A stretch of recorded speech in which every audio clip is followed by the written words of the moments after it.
Enquanto conversavam e discutiam, lembra da palavra discutiam, tá? O próprio Jesus se aproximou e começou a andar com eles. Os olhos deles, porém, estavam como que impedidos de reconhecê-lo. Jesus lhes perguntou: sobre o que vocês tanto debatem enquanto caminham? Eles pararam com o rosto entristecido. Então um deles, chamado Cleopas, respondeu: você deve ser a única pessoa em Jerusalém que não sabe das coisas que aconteceram lá nos últimos dias. Pode parar aí. Vamos orar? Deus, obrigado pela oportunidade que nós temos de honrar o Teu nome. Obrigado porque nós ainda vivemos em um país com liberdade e podemos expressar o carinho e o amor que temos por Ti. Me ajuda a transmitir o que o Senhor tem transmitido ao meu coração ao longo desses dias. Que em tudo o Teu nome seja honrado e glorificado e exaltado sobre todas as coisas. Em nome de Jesus. Amém. Essa passagem é uma das últimas passagens, um dos últimos acontecimentos de Lucas. E por sinal, dentre os evangelhos, é o que mais se estende, porque Marcos também fala sobre esse acontecimento, mas só em 2 versículos. Mas para vocês entenderem a questão do caminho da decepção, que não quer dizer que Emaús é decepção, tá?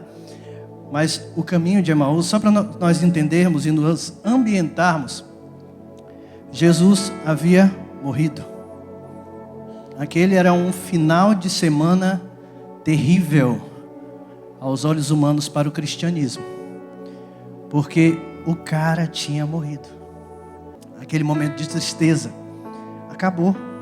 Imagina você investir a tua vida, investir 3 anos das tuas rendas, do teu amor, do teu carinho, todas as sandálias gastas no caminho, tudo acabou num dia.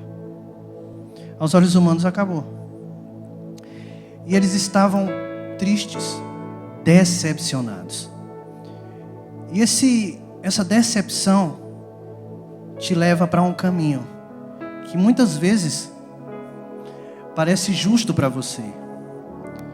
Às vezes a gente está tão perto do caminho, mas a gente bate na trave. Você vai entender por que eu estou falando isso. Mas eu pedi para você guardar o versículo 13, que fala 11 quilômetros. Preste bem atenção. Depois do cortejo do meu tio, ou quando nós vamos a um cortejo, terminou lá, enterrou, papo, todo mundo volta para casa. Ainda mais quem está decepcionado. Acabou toda a minha história, foram 3 anos jogados no lixo, e eu vou voltar para casa. Só que prestem atenção numa coisa. O bom judeu, ele não pode andar mais de 1 quilômetro. Então, naquele período, na Páscoa, não pode. Então eles não podiam ir embora. Não quer dizer que não, eles ainda ficaram esperando um pouquinho para ver se realmente ele aparecia na porta lá. Não, eles não podiam ir embora. A primeira oportunidade que eles podiam, eles foram. Quando abriu a porteira, que podia andar mais de 1 quilômetro, eles foram para Emaús.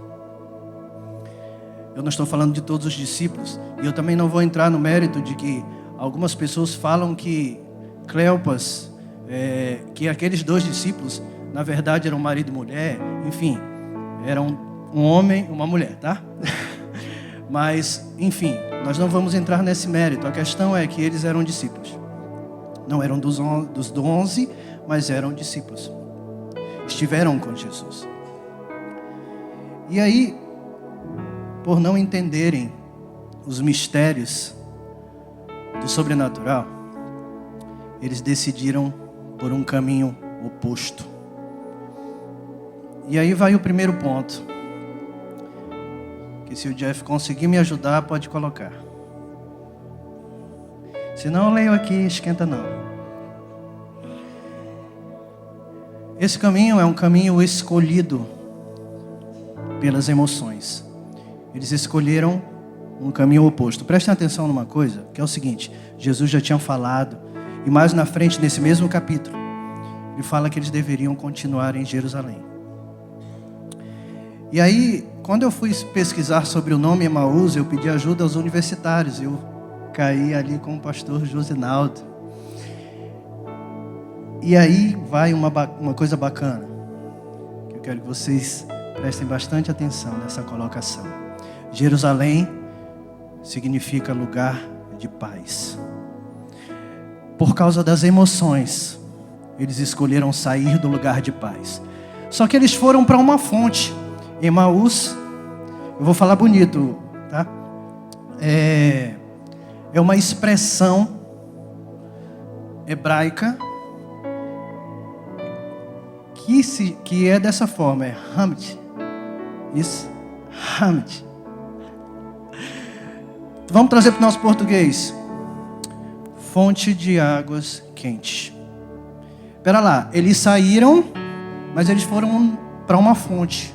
Só que não era essa fonte. Quem era que era a fonte que estava todos esses 3 anos com eles? Era Jesus. Estavam bem pertinho, estavam indo para uma fonte. Tá ligado que às vezes a gente está bem pertinho, um caminho bem perto, era uma fonte. Só que primeiro, eles usaram as emoções e desobedeceram a Jesus. Eles saíram do lugar de paz, Jerusalém, saíram de onde Jesus disse que eles deveriam estar e foram para uma fonte. Eles estavam num caminho que não era para eles estarem. Tantas vezes, nós pelas emoções, todo culto, nós somos mais crentes do que os bancos. Todos os eventos nós estamos na igreja, todos, nada acontece aos nossos olhos, e nós muitas vezes, pela decepção, nós nos afastamos do caminho. Essa palavra aqui não é para descrente, é para nós. É para nós. Infelizmente, existem cristãos ateus. Existem cristãos que estão na igreja, mas não acreditam em Deus como Deus. E o segundo ponto aí, continuando, a gente vai tentar caminhar com eles, entender por que eles tomaram esse caminho de decepção e para onde esse caminho leva, né? Primeiro, eles se afastaram da ordem de Jesus. Segundo, esse caminho desconhece Jesus.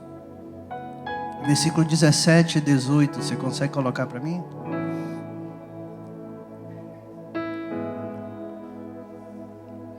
Jesus lhes perguntou sobre o que vocês tanto debatem enquanto caminham.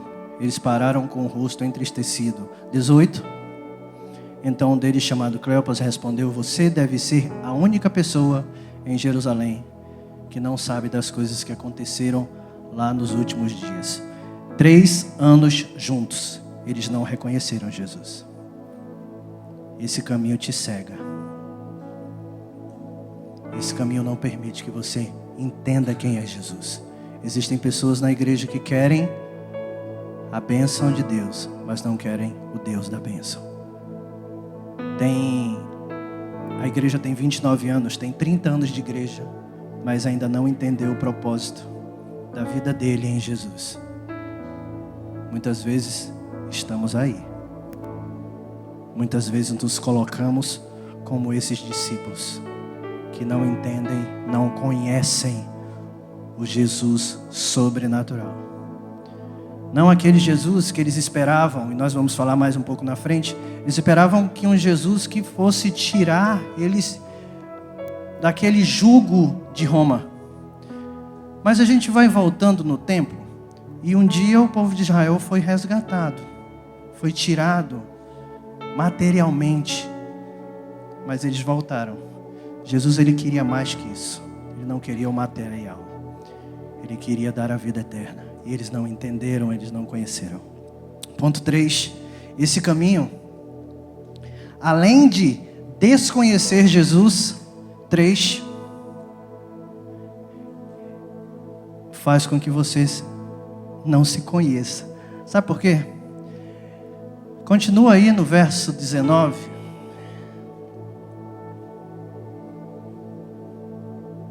Que coisa? Jesus perguntou. As coisas que aconteceram com Jesus de Nazaré. Responderam eles. Ele era um profeta de palavras e ações poderosas aos olhos de Deus e de todo o povo. Pode continuar. Mas os principais sacerdotes e outros líderes religiosos o entregaram para que fosse condenado à morte e o crucificaram.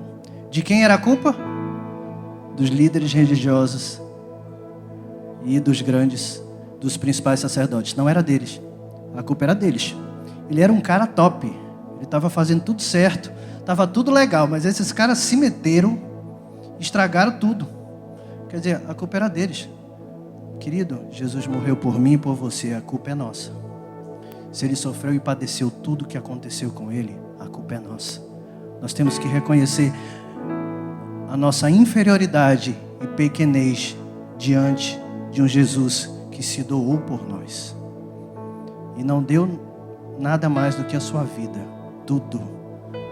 Tudo. Tudo. João Calvino fala que a maior dignidade do homem é quando ele se percebe indigno. Esse é um pensamento bom. Nós não somos merecedores de nada. Eu não sou merecedor de nada. Tudo é a graça. Tudo é Ele, para Ele. E quando nós estamos cegos, quando nós estamos abatidos, a gente esquece. Não teve maior abatimento que um ser humano passou do que o de Jesus. Traído diversas vezes, em diversas situações, em diversos dias. E o quarto ponto é uma falsa esperança. Esse caminho está fincado nisso. Como eu disse, eles esperavam um Jesus que fosse chegar com algo mirabolante, né? Como chegou Moisés, abrindo o mar. Mas Jesus não queria mais isso. Ele queria resgatar o povo dele para a vida eterna, para um reino que não é desse mundo. Um reino que ninguém mais pode mexer, é Ele que manda. Se fosse simplesmente tirar o povo do jugo romano, daqui a pouco eles estavam presos de novo. Mas Jesus queria resgatar de forma mais profunda e melhor. Ele queria chegar em mim e em você. Naqueles que nem tinham nascido. Ele queria chegar na gente. Talvez essa noite teu caminho esteja quase certo.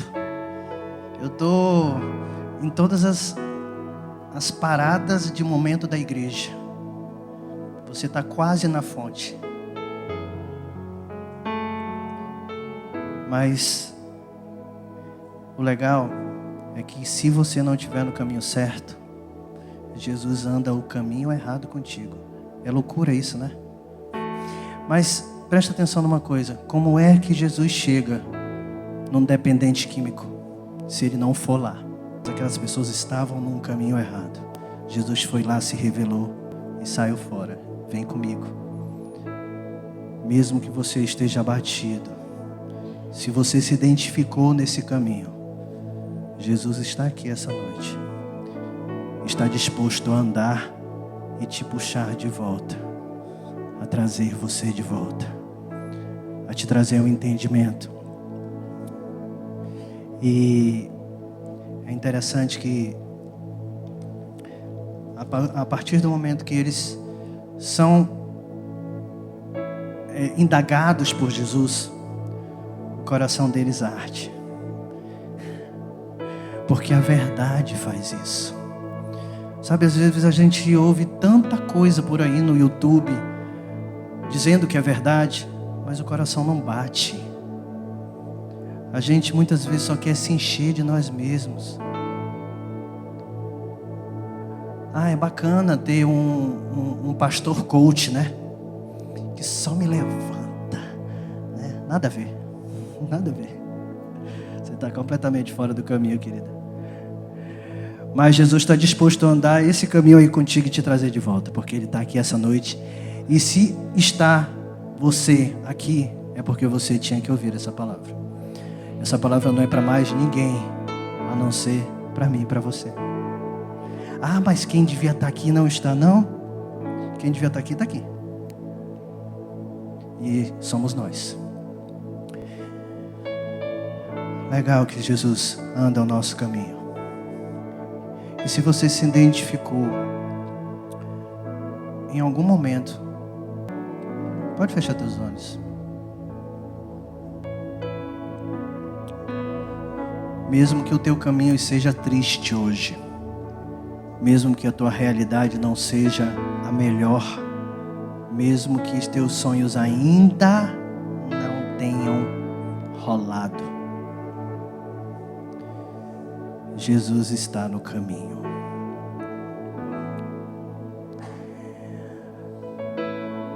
E a palavra diz que eles discutiam.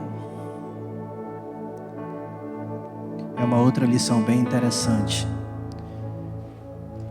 Que as nossas desavenças não nos afastem. Que as nossas desavenças sejam resolvidas. E que nós não permitamos que o Espírito Santo se entristeça. Que nós não permitamos perder o caminho correto por causa das desavenças. Vão acontecer. Nós não concordamos em diversos pontos. Mas mesmo assim eles continuaram no caminho juntos.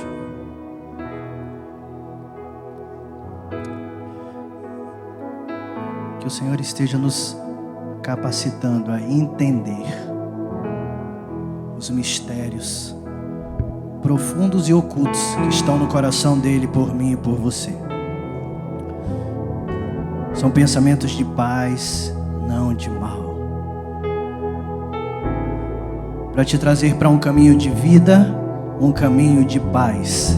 E quando aqueles discípulos perceberam que era Jesus, a sacada legal foi que imediatamente eles retornaram. Nessa noite eu quero te incentivar a não perder tempo. Se você tem algo para resolver, resolva. Mas venha. Mas retroceda. Mas volte o caminho. Já era tarde. Eles estavam cansados, 11 quilômetros andando. Mas reconheceram Jesus e voltaram. Celebrando, porque encontraram e entenderam Jesus no caminho deles. E Ele está no teu caminho essa noite. Ele está nessa dificuldade, Ele está nesse problema. As suas preocupações são as dele também. Que interessante, que Deus é esse? Criador e Salvador de todas as coisas, sobre todas as coisas. E Ele se preocupa com as nossas preocupações, com a tua preocupação. Ele luta a tua luta. Ele entra no teu caminho. Ele se revela a você. Volte. Volte a sentir o calor, o coração ardendo. E quando sair daqui essa noite, continue com o coração ardendo. É um processo o retorno.